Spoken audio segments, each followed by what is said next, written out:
At dawn, Gaza woke to fire, tanks rolling, jets overhead, families running with nowhere safe to go. This isn't just another headline. It's a crisis on the edge of catastrophe.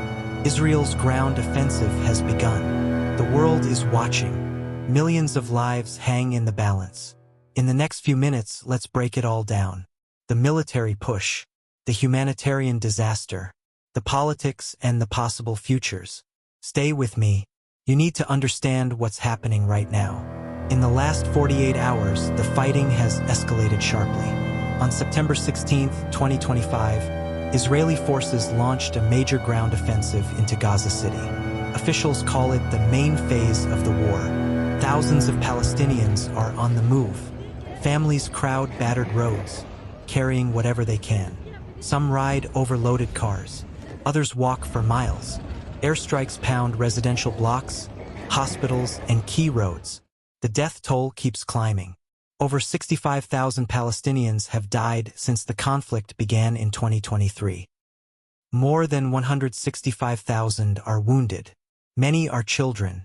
Northern Gaza is now facing famine. The Zekim crossing, a vital supply route, was shut on September 12th. The United Nations warns food, water, fuel, and medicine could run out within days. Millions are at risk of starvation. Israel says the goal is to dismantle Hamas networks inside Gaza City, tunnels, weapons depots, and command centers. But the human cost is enormous. To understand this moment, we need to step back. On October 7, 2023, Hamas launched a massive attack inside Israel.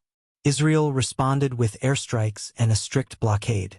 The violence spiraled into full-scale war. Since then, Gaza has endured near-total siege. Electricity is scarce. Clean water is unreliable. Hospitals struggle to operate. Food has been limited for nearly 2 years. Israel argues Hamas hides weapons in civilian areas and uses tunnels beneath homes and hospitals. Hamas denies some of these claims but continues to fire rockets and fight from dense neighborhoods. Repeated ceasefire talks failed. Aid shipments were blocked or delayed. And famine, a word rarely used today, has now been officially confirmed in parts of northern Gaza. The human suffering is staggering. Over 90% of Gaza's people are now displaced. Families live in tents, schoolyards, or bombed-out buildings. Hospitals are overwhelmed. Doctors work with dwindling supplies and no steady power. Some hospitals have been struck by bombs. Patients lie in hallways and basements. Children are the most vulnerable. Malnutrition is widespread. Clean drinking water is scarce. UNICEF warns that an entire generation could be lost. Fuel shortages make everything worse. Without fuel, water pumps stop. Food can't be cooked. Ambulances can't run. Disease spreads fast. Aid convoys face constant delays or outright shutdowns. Northern Gaza, especially areas near the Zekim crossing, has been almost completely cut off. And behind the numbers are countless personal stories. Parents searching for missing children. Elderly people carried across rubble. Doctors performing surgery by flashlight. Around the world, pressure is building. The UN Commission of Inquiry says some acts in Gaza may meet the legal definition of genocide. That's one of the gravest accusations in international law. Refugees International echoed the warning, pointing to blocked aid, forced displacement, and destruction of healthcare. Israel rejected these charges. Officials say the military targets Hamas, not civilians, and that Hamas uses civilians as shields. Israel insists some humanitarian aid is entering Gaza, but aid groups call it far too little and far too dangerous. Regional powers are speaking out. Iran, Qatar, Egypt, and Turkey have all condemned the offensive. Jordan-based aid agencies scramble to send relief. In Europe, the EU is weighing sanctions and trade penalties. Some member states are even calling for formal recognition of a Palestinian state. In the United States, the government is split. Some leaders back Israel's stated goals. Others push for limits, humanitarian pauses, and wider aid access. Congress debates.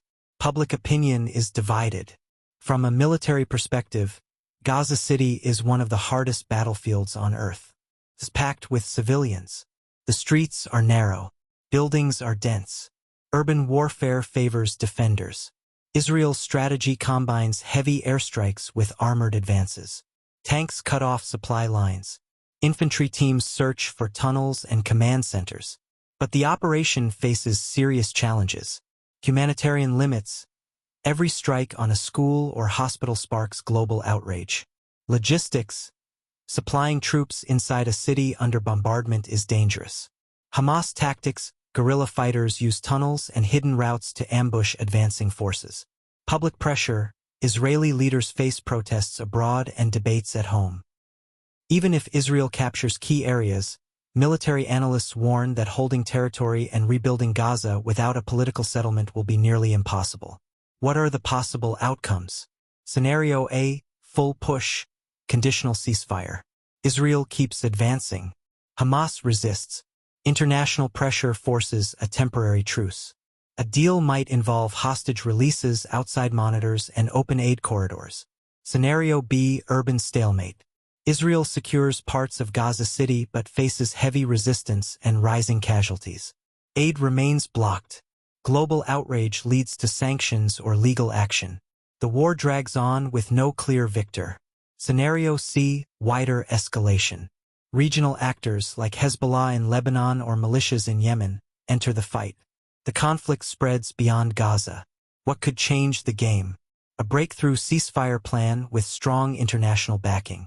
Guaranteed humanitarian corridors. Or a shift in U.S. or European policy that forces both sides to negotiate. Gaza is burning, not only from bombs, but from the slow collapse of daily life. Food is scarce. Water is poisoned. Hospitals are running out of power. What happens now will be judged for decades. By how leaders act. By how the world responds. By whether ordinary people refuse to look away. Here's what you can do. Stay informed. Follow credible news and fact-checked reports. Speak out. Share updates with friends and on social media. Support trusted humanitarian groups delivering food and medical care. Subscribe to this channel. We'll continue to bring detailed, balanced coverage as the situation unfolds. The story of Gaza isn't over, but understanding it is the first step toward change. Thank you for watching. Stay safe. Stay human.